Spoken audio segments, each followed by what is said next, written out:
good morning, good evening, good afternoon, and remember, Context is Everything Media Network founder and CEO, John Michael. Reading a textbook, cover to cover.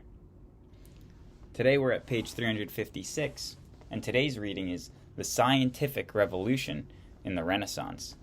Yesterday, we read about the effects of the Protestant Reformation on Northern Europe, and we'll continue. So I'm going to do a review of yesterday, and I'm going to do that right now. Then we'll read the chapter section that we have here, cover to cover, in this book, 4 pages. If you'd like to go to that portion, please just fast forward to about 5 minutes and 45 seconds and share this with anybody who you think would enjoy a nice ambient reading of a history textbook from 2001. Chapter 14, Section 4, Review. The effects of the Protestant Reformation. During the Reformation, new Protestant sects emerged with more radical ideas than Luther and Calvin. The Anabaptists rejected infant baptism, and some sought to abolish private property and use violence to hasten God's judgment. Although most called for religious toleration and separation of church and state, they faced harsh persecution. The Baptists, Quakers, Mennonites, and Amish are all descendants of those Anabaptists. In England, King Henry VIII broke with the Catholic Church for political reasons, not religious ones, and initially opposed the Protestant Reformation despite being named Defender of the Faith by the Pope. Surprising, right? King Henry VIII, Defender of the Faith. Weird. In 1527, King Henry VIII sought an annulment for his marriage to Catherine of Aragon, who had not produced a male heir. The Pope refused, leading Henry to break with Rome and establish the Church of England.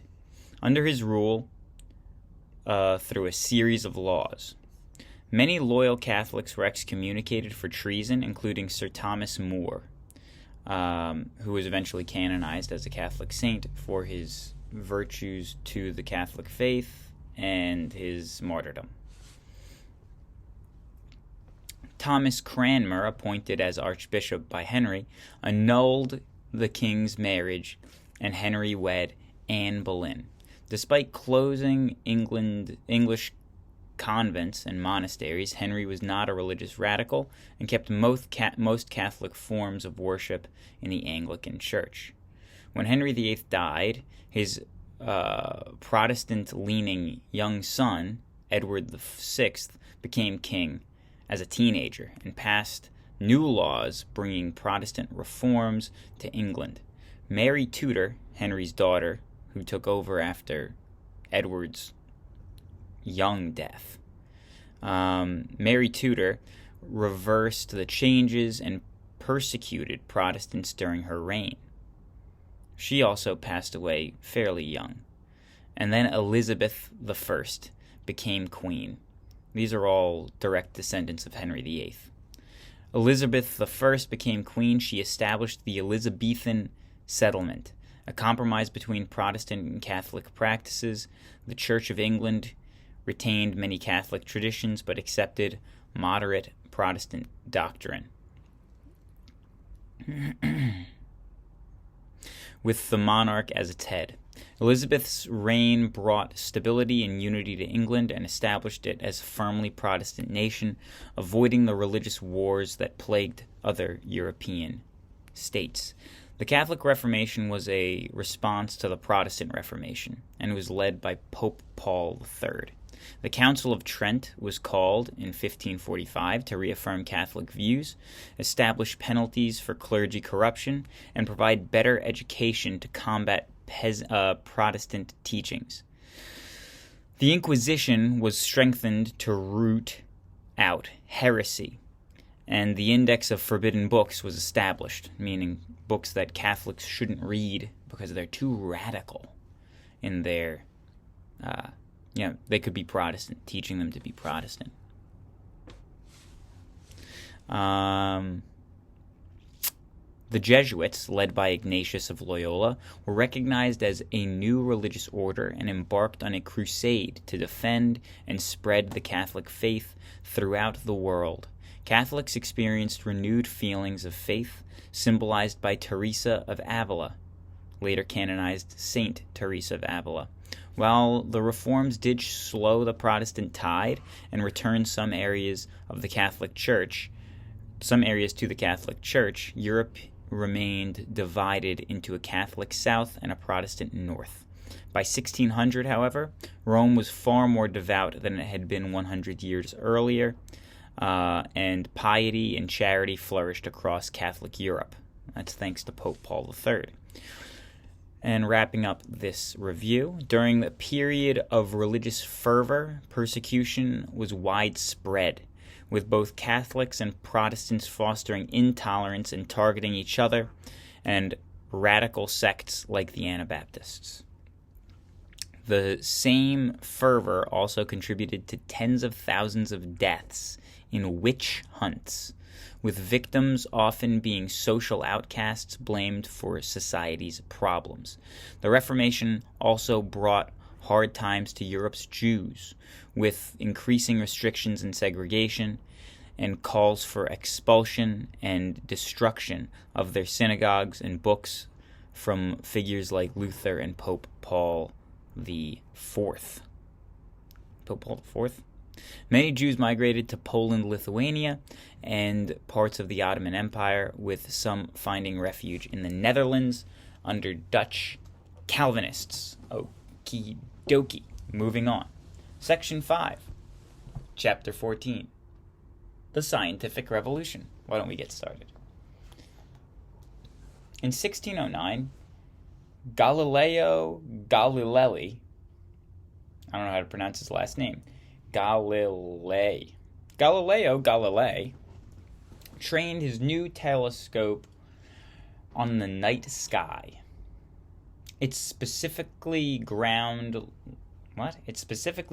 lens allowed him to view amazing sights. He saw mountains on the moon, fiery spots on the sun, and 4 moons circling the planet Jupiter. I did discover many particulars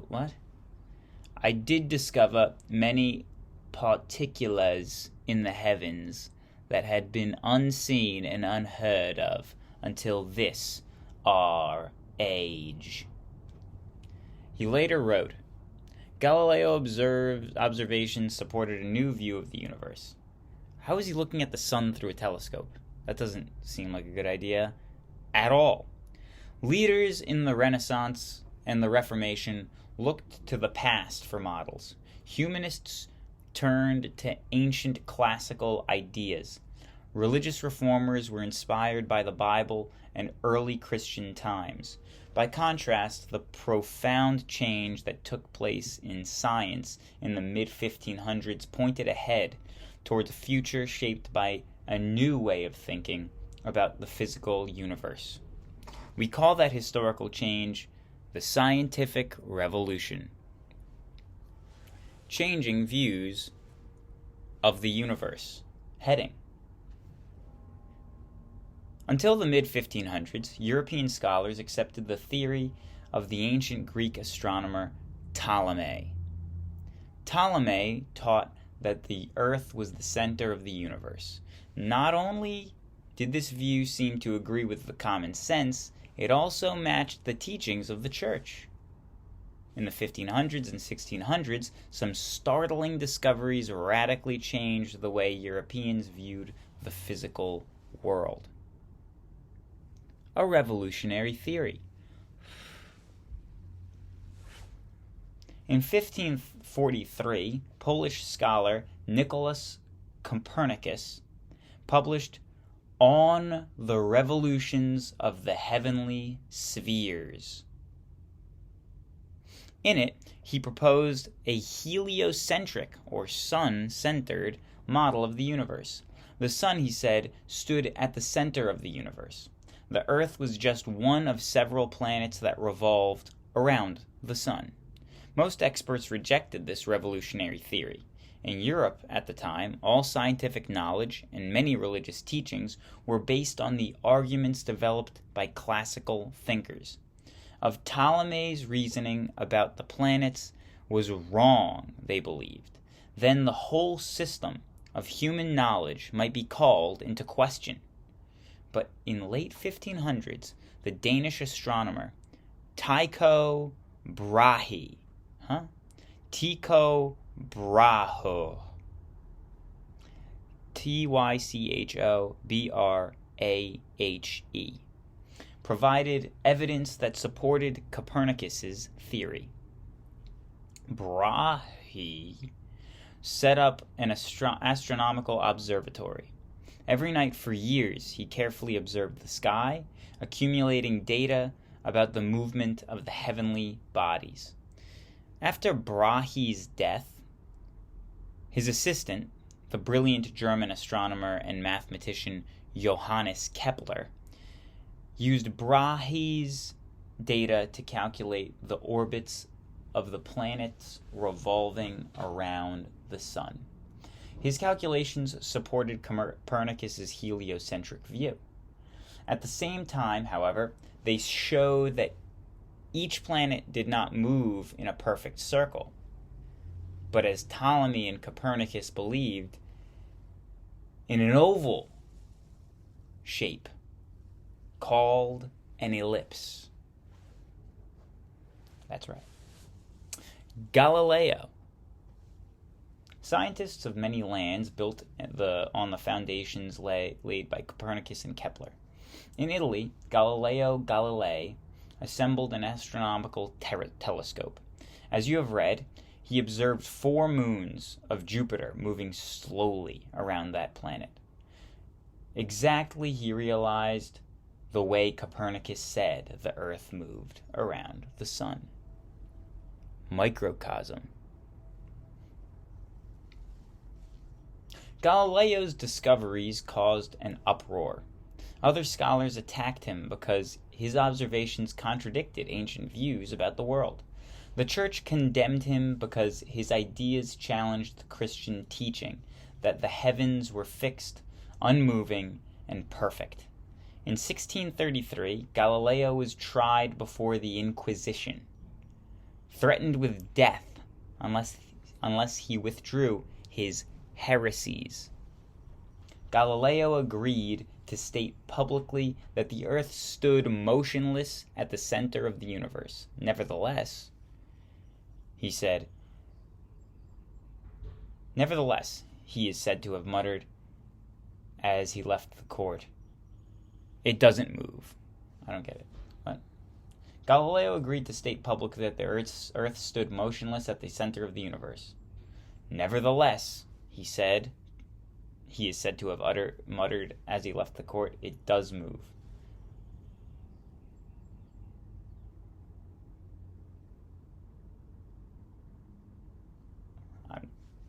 I think I know what they mean. A new scientific method. Heading. A new scientific method. Despite the opposition of religious authorities by the early 1600s, a new approach to science had emerged. Unlike most earlier approaches, it did not rely on authorities like Aristotle or Ptolemy, or even the Bible. It depended instead upon observations and experiments. Science. Step-by-step process. Subheading under a new scientific method. The new approach to science required scientists to collect and accurately measure data. To explain the data, scientists used reasoning to propose a logical hypothesis or explanation. They then tested the hypotheses with further observations and experimentations. Complex mathematical calculations were used to convert the observations and experiments into scientific laws. After reaching a conclusion, scientists repeated their work at least once, and usually many times, to confirm their findings. This step-by-step process of discovery became known as the scientific method. Bacon and Descartes. Those are names, I believe. Bacon and Descartes. The new scientific method was really a revolution in thought. Two giants of this revolution were the Englishman Francis Bacon, right, and the Frenchman René Descartes. Now that I see the phonetic spelling, I recognize the name. René Descartes. Each devoted himself to the problem of knowledge. Both Bacon and Descartes rejected Aristotle's scientific assumptions. They also challenged the scholarly traditions of medieval universities that sought to make the physical world fit with the teachings of the Church. Both argued that truth is not known at the beginning of inquiry, but at the end, after a long process of investigation. Bacon and Descartes differed in their methods, however. Bacon stressed experimentation and observation. He wanted science to make life better for people by leading to practical technologies. Descartes emphasized human reasoning as the best road to understanding. In his Discourse on Method, he explains how he decided to discard all traditional authorities and search for provable knowledge. Left only with doubt, he concluded that the doubter had to exist and made his famous statement. This is Descartes. I think, therefore I am. Descartes said that for some reason that they just explained there. Okay. Newton ties it all together. New heading. Newton ties it all together. As a student in England, Isaac Newton devoured the works of leading scientists of his day. By age 24, he had formed a brilliant theory to explain why the planets moved as they did. Ellipse pattern. According to one story, Newton saw an apple fall from a tree. He wondered whether the force that pulled the apple to the earth might not also control the movements of the planets. In the next 20 years, Newton perfected his theory, using mathematics to show that a single force keeps the planets in their orbits around the sun. He called this force gravity. He named it. He made the word gravity up. I wonder why he called it gravity. Because I'm sure that there's some sort of Latin or Greek roots or something. Otherwise, he just made the word up, made sounds, and said gravity. It's a great word. Pretty good song, too. In 1687, Newton published Mathematical Principles of Natural Philosophy, explaining the law of gravity and other workings of the universe. Nature, argued Newton, follows uniform laws. All motion in the universe can be measured and described mathematically. To many, Newton's work seemed to link physics and astronomy, to bind the two sciences as gravity itself held the universe together. An English poet caught the spirit of what would later be called Newtonian revolution. The Newtonian revolution. Nice sounding phrase. Nature and nature's laws lay hid in the night. God said, "Let Newton be," and all was light. Alexander Pope. Epitaphs. For 200 years, Newton's laws held fast. In the early 1900s, startling new theories of the universe called some of Newton's ideas into question. Yet Newton's laws of motion and mechanics continue to have many practical uses. Newton also helped develop an important new branch of mathematics, calculus. I never took calculus. Other scientific adventures. Other scientific advances. One of the reasons why I'm reading this textbook also is to get better at reading out loud. The 1500s and 1600s saw breakthroughs in many branches of science. Some of the most significant advances occurred in chemistry and medicine. Chemistry slowly freed itself from the magical notions of medieval alchemists, who had believed that it was possible to transform ordinary metals into gold. In the 1600s, Robert Boyle distinguished between individual elements and chemical compounds. He also explained the effect of temperature and pressure on gases. Boyle's work opened the way to modern chemical analysis of the composition of matter. Medicine. Medieval physicians relied on ancient works of Galen, G-A-L-E-N. Galen? I don't know. Galen, however, had made many errors, in part because he had limited knowledge of human anatomy. During the Renaissance, artists and physicians made new efforts to study the human body.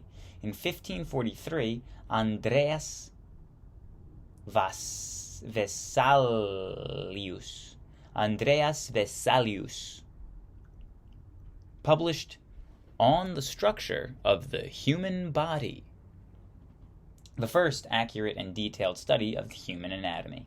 A French physician, Ambroise Paré, developed a new and more effective ointment for preventing infections. Ambroise Paré. He also developed a technique for closing wounds with stitches. In the early 1600s, William Harvey, an English scholar, described the circulation of blood for the first time.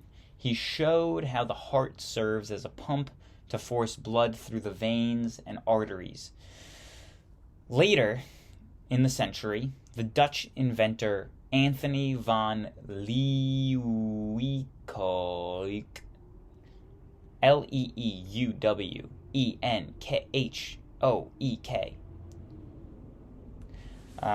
perfected the microscope and became the first human to see cells and microorganisms. These pioneering scientists opened the way for further advancement. Looking ahead, and after I finish this paragraph, I will bid you adieu and hope that you have a wonderful day. And please share this with anyone who you think would enjoy an ambient reading of a history textbook that is outdated by 22 years as of the year 2023. Looking ahead. The rapid advances in science and technology that began in the 1500s has continued to this day. Thinkers like Bacon, Descartes, and Newton applied the scientific method to the pursuit of knowledge. Their work encouraged others to search for scientific laws governing the universe.